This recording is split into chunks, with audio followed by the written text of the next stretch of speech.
বাংলাদেশে বর্তমানে যে সরকারটি আছে এই সরকারকে কেউ বলে স্বৈরাচার, কেউ বলে ফ্যাসিস্ট, কেউ বলে কর্তৃত্ববাদী, আমি বলতাম মাফিয়া, এবং এখন নিশ্চিতভাবেই একটি খুনি সরকার, যেই সরকার একবারও চিন্তা করে না নিজের দেশের মানুষের বুকের বরাবর অস্ত্র তুলে দিতে, যেই সরকার একবারও চিন্তা করে না ক্ষমতায় থাকতে 200-র ওপরে মানুষকে নির্বিচারে হত্যা করতে, যেই সরকার একবারও চিন্তা করে না হাজার হাজার মানুষকে স্রেফ গুলি করে আহত করতে, এই সরকার একবারও চিন্তা করে না নির্বিচারে হাজার হাজার মামলা দায়ের করতে, এবং এই সকল কিছুই করা হয় কেবলমাত্র ক্ষমতায় থাকবার জন্যে। আমি ভেবেছিলাম আমার এই চ্যানেলটি আমি আর কন্টিনিউ হয়তো করব না, আমি টেলিভিশনে রেগুলার কথা বলি, সুতরাং আমার কথা যারা শুনতে চান তারা টেলিভিশনেই শুনতে পারেন। কিন্তু গত কয়েকদিনের কোটা মুভমেন্টের সময় লক্ষ্য করলাম আমাকে কোনো টেলিভিশন ডাকছে না। আজকেই আমাকে একটি বেসরকারি টেলিভিশন প্রথম আমন্ত্রণ জানালো এবং সেখানে গিয়ে আমি কথা বললাম, এবং তারপরে আমি ঠিক করলাম টেলিভিশনের এই সীমিত সময়ের মধ্যে বেঁধে দেওয়া প্রশ্নের মধ্যে এবং আমার সহ আলোচক কি বলছেন সেগুলোর উত্তর দিতে দিতেই আসলে সময় পার হয়ে যায়। এর বাইরেও আরো অনেক কথা থাকে, সেই কথাগুলো বলবার জন্যই আমি আবারও আমার রুমিন্স ভয়েসে কথা শুরু করছি। গত কয়েকদিনে বাংলাদেশে যা হয়েছে সেটি বাংলাদেশের জন্মের পর তো বটেই, পাকিস্তান আমলে কিংবা ব্রিটিশ পিরিয়ডেও কখনো হয় নাই। নির্বিচারে নিজের দেশের মানুষের ন্যায্য দাবি দমন করতে সরকার বীভৎসভাবে বল প্রয়োগ করেছে। এখন এই ঘটনাগুলো আপনারা কম বেশি সকলেই জানেন, আমি সেগুলোর আর পুনরাবৃত্তি করব না। 200-র উপরে মানুষ মারা গেছে, প্রায় 10,000-এর উপরে মামলা অলরেডি দায়ের হয়েছে, কয়েক হাজার মানুষকে গ্রেপ্তার করে ফেলা হয়েছে, কয়েক হাজার মানুষ আহত হয়েছে, প্রায় 1000 খানেক মানুষ চোখে গুলি খেয়ে অন্ধ হয়ে গেছেন, এবং কয়েক হাজার মানুষ পঙ্গু হয়েছে। এই কথাগুলো সকলেই আমরা জানি। আজকে নতুন যে আপডেট আসলো সেটা হলো যারা সমন্বয়ক আছেন আন্দোলনের তাদেরকে ডিবি অফিসে নিরাপত্তা দেওয়ার নাম করে তুলে নিয়ে যাওয়া হয়েছে, এবং তাদের একটি ছবি সামাজিক যোগাযোগ মাধ্যমে ভেসে বেড়াচ্ছে। একটি ভিডিও দেখলাম কিছু কিছু প্রাইভেট টেলিভিশন চ্যানেল প্রচার করছে, সেখানে দেখা যাচ্ছে ডিবির হারুন সাহেবের সঙ্গে বসে তারা খাওয়া দাওয়া করছেন। বলা হচ্ছে তাদেরকে নিরাপত্তার জন্য তুলে নিয়ে যাওয়া হয়েছে। আমার প্রথম প্রশ্ন, নিরাপত্তার জন্য যদি কাউকে নিরাপত্তা দিতেই হয়, তার সবচেয়ে নিরাপদ যে জায়গা সেটা তার বাড়ি, তার পরিবার, সেখানে থেকে তাকে নিরাপত্তা দিতে হবে। 1, 2 হচ্ছে যদি সে মনে করে তার পুলিশ এসকর্ট দরকার, পুলিশ পাহারা দরকার, তাহলে সেখানে তার বাড়ি, তার যাতায়াতের জায়গায় পুলিশ এসকর্ট দেওয়া যেতে পারে। কিন্তু যদি তাকে ডিবি কার্যালয়ে নিয়ে গিয়ে নিরাপত্তার নামে আটক করে রাখা হয়, সেটা তো স্রেফ আটক, এবং তাকে আপনি অবৈধভাবে বাংলাদেশের সংবিধান এবং আইনে যা বলা আছে তার বহির্ভূতভাবে আপনি তাকে আটক করেছেন। তাকে 24 ঘন্টার মধ্যে আপনাকে কোর্টে প্রডিউস করতে হবে। যাই হোক, এই হীরক রাজার দেশে আসলে আইন কানুন সংবিধান নিয়ে কথা বলবার কিছু নাই। এখানে সরকার যা চায়, ক্ষমতাসীনরা যা চায় সেটাই আইন, সেটাই সংবিধান, সুতরাং আমি সেই দিকেও যাচ্ছি না। এই যে সমন্বয়কদের ডিবি কার্যালয়ে তুলে নিয়ে যাওয়া হলো, সেখানে আমি দেখলাম তাদেরকে লাইন ধরে বসানো হয়েছে, এবং একজন সমন্বয়ক একটি কাগজ দেখে দেখে পড়ছেন, যেখানে তিনি বলছেন অনেক প্রাণহানি হয়েছে, সার্বিক দিক বিবেচনায় তারা কর্মসূচি প্রত্যাহার করে নিচ্ছেন, আগামীতে তারা এখন এই মুহূর্তে আর কোনো কর্মসূচি দিচ্ছেন না। যেই ছেলেগুলো এত বড় আন্দোলন গড়ে তুলতে পারলো, যেই ছেলেগুলো আমরা দেখলাম মিডিয়ার সামনে অবলীলায় চমৎকারভাবে তাদের কথাগুলো গুছিয়ে বলছে, সেই ছেলেগুলোকে লাইন বাই লাইন স্ক্রিপ্টেড একটা লেখা পড়ানো হলো, এবং সরকার মনে করছে যে মানুষ সেটা বিশ্বাস করবে।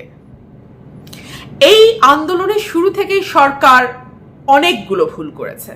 সরকারের প্রথম ভুল ছিল এটিকে মনে করা যে বিএনপি জামাত বা বিরোধী দলের আন্দোলন যেভাবে শক্তি দিয়ে দমন করা যায়, এই আন্দোলনকেও তারা সেভাবে দমন করতে পারবে। 2 হলো এই আন্দোলনটি শুরু থেকেই হ্যাঁ, কোটাকে সামনে নিয়ে আন্দোলন শুরু হয়েছে, কিন্তু এরপরে যখন এটি গণমানুষের আন্দোলনের রূপ নিয়েছে তখন কিন্তু এটি আর কোনো বিশেষ দল মত বা কোনো বিশেষ এজেন্ডা লক্ষ্য করে আন্দোলন হয়নি। প্রতিটি মানুষ, সাধারণ মানুষ তাদের দীর্ঘদিনের পুঞ্জীভূত ক্ষোভের কারণে এই আন্দোলনে যুক্ত হয়েছে। তারা দীর্ঘদিন নাগরিক হিসেবে একটা সেকেন্ড ক্লাস সিটিজেনের মতন বাংলাদেশে বাস করেছে। তারা ভোট দিতে পারে নাই, তাদেরকে দমবন্ধকর ভয়ের পরিবেশে থাকতে হয়েছে, তারা স্বাধীনভাবে কথা বলতে পারেনি, মত প্রকাশ করতে পারেনি, ফেসবুকে লিখতে পারেনি। আমরা দেখেছি বিভিন্ন সময় যারা সরকারি দল করেন তারা এই সাধারণ মানুষকে নানাভাবে নির্যাতন নিপীড়ন করেছেন। বিভৎসভাবে দ্রব্যমূল্যের ঊর্ধ্বগতি, সীমিত আয়, একই সঙ্গে আবার দেখা যাচ্ছে কিছু মানুষ আঙুল ফুলে কলা গাছ হয়ে গেছে। প্রধানমন্ত্রী নিজেই স্বীকার করছেন তার বাড়ির পিয়ন 400 কোটি টাকা বানিয়ে ফেলছে। এই সকল কিছুর একটা চাপা তীব্র বিদ্বেষ, ঘৃণা, ক্ষোভ মানুষের মধ্যে ছিল। সরকার সেটিকে বিরোধী দলের আন্দোলন যেভাবে দমন করে সেভাবে দমন করতে গিয়ে দ্বিতীয় ভুল করেছে। তৃতীয় যে ভুল করেছে সেটা হচ্ছে, প্রধানমন্ত্রী তো তাচ্ছিল্য করে কথা বলে বলে অভ্যস্ত। তিনি বিএনপি চেয়ারপারসনকে বলেন এতিমের টাকা মেরে খেয়েছে, তিনি ডক্টর মোহাম্মদ ইউনূসকে বলেন রক্তচোষা, সুদখোর। ঠিক সেভাবেই তিনি বলেছেন রাজা মুক্তিযোদ্ধার নাতিপুতিরা চাকরি পাবে না, তো কি রাজাকারের নাতিপুতিরা চাকরি পাবে? এই যে রাজাকার বলে গালি দেয়া, সাধারণ ছাত্রছাত্রী এটাকে নিতে পারে নাই। 4 নম্বর যে ভুল সরকার করেছে, ওবায়দুল কাদের বলেছে এই আন্দোলন দমনের জন্য ছাত্রলীগই যথেষ্ট, এবং আন্দোলন যখন শান্তিপূর্ণ ছিল, কর্মসূচি যখন শান্তিপূর্ণ ছিল, তখন বেধড়ক লাঠিচার্জ করা, মেয়েদের উপরে লাঠিচার্জ করা, ছাত্রলীগকে লেলায় দেওয়া, এই সকল কিছু আন্দোলনকে আজকে এই জায়গাতে নিয়ে এসছে। এখন সরকার উপায়ন্ত না দেখে যারা সমন্বয়ক আছে তাদেরকে ডিবি কার্যালয়ে ধরে নিয়ে গিয়ে চাপ দিয়ে একটা স্টেটমেন্ট দেওয়ার চেষ্টা করছে। আরেকটা ভুল যেটা সরকার করছে, বারবার বলছে জামাত বিএনপি এই আন্দোলনের ঘাড়ে ভর করে নাশকতা করছে, তারা মানে সরকার পতনের আন্দোলনের দিকে যাচ্ছে। দেখুন, বিএনপি জামাতকে এত শক্তিশালী করা, এটা অবশ্য বিএনপি জামাতের জন্য একটা ভালো খবরই বটে। মানে সরকার এখনো বিশ্বাস করে এবং মনে প্রাণে এটুকু স্বীকার করে নেয় যে বিএনপি জামাত আসলে এমন অবস্থার দেশে তৈরি করতে পারে যে সরকারকে সেনাবাহিনী নামিয়ে কারফিউ দিয়ে সেই পরিস্থিতি সামাল দেওয়ার চেষ্টা করতে হয়। পরিস্থিতি সামাল দেওয়া যায় আমি বলছি না, কারণ পরিস্থিতি এখনো সামাল দিতে পারেনি সরকার, চেষ্টা করছে।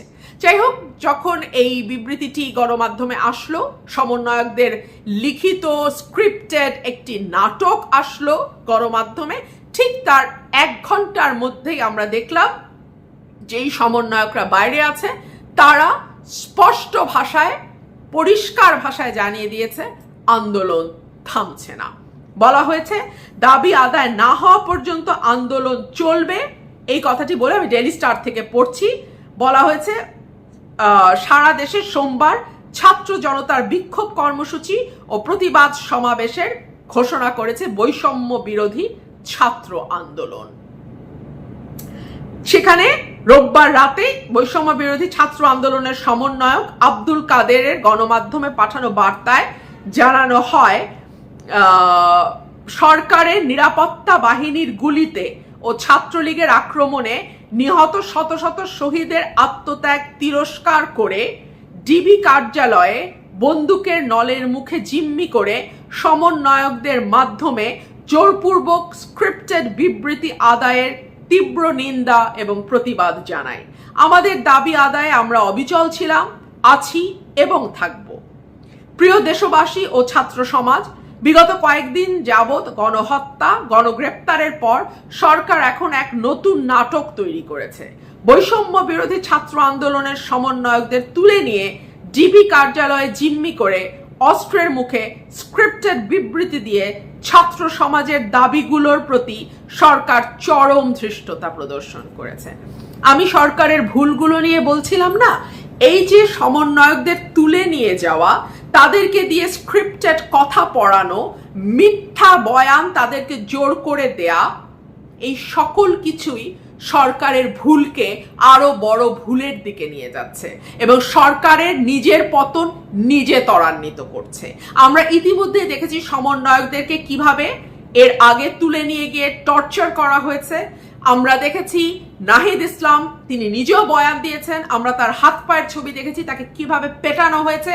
আমরা ভিপি নূরকে দেখেছি রিমান্ডে নেওয়ার নামে ভিপি নূরকে কি বিভৎস নির্যাতন করা হয়েছে।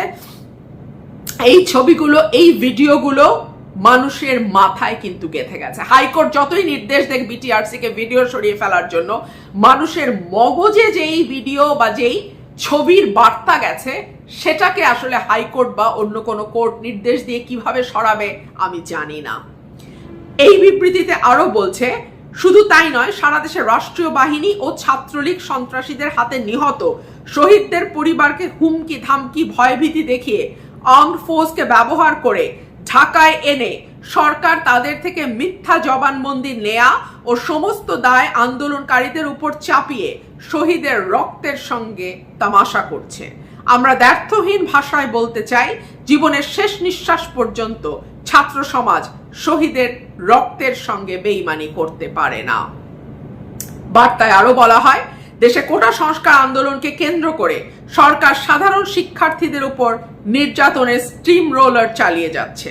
ব্যাপক হত্যাযজ্ঞের পর সরকার সারা দেশে রেড করে গণগ্রেপ্তার করছে। হাজার হাজার মামলা গ্রেপ্তার হচ্ছে। জানালার পাশে পড়ার সময় কোমলমতি শিশু সামিরকে হেলিকপ্টার থেকে গুলি করে হত্যা করা হয়েছে। প্রাইভেট বিশ্ববিদ্যালয়ের শিক্ষার্থীদের ওপর স্মরণকালের সবচেয়ে বড় বর্বরচিত হামলা চালানো হয়েছে। এমনকি স্কুল ও কলেজের কোমলমতি শিক্ষার্থীদের উপর নেক্কারজনক হামলা চালিয়ে অসংখ্য শিক্ষার্থীকে আহত, শহীদ করা হয়েছে। এই অবস্থায় আমরা কঠোর ভাষায় বলতে চাই, আমাদের দাবি আদায় না হওয়ার পূর্ব পর্যন্ত এই আন্দোলন চলবে। আরেকটি কথা বলি, বিভিন্ন এলাকায় এলাকায় এখন রেড চলছে, ব্লক রেড চলছে। সেই যে জায়গায় রেড দেওয়া হচ্ছে সেই এলাকায় আইন শৃঙ্খলা রক্ষাকারী বাহিনীর গাড়ি যাচ্ছে, স্ট্রিট লাইট বা রাস্তার বাতিগুলো নিভিয়ে দেওয়া হচ্ছে। যেই বাসায় অভিযান চালানো হবে তা সেই বাসার ইন্টারনেট কানেকশন বন্ধ করে দেওয়া হচ্ছে।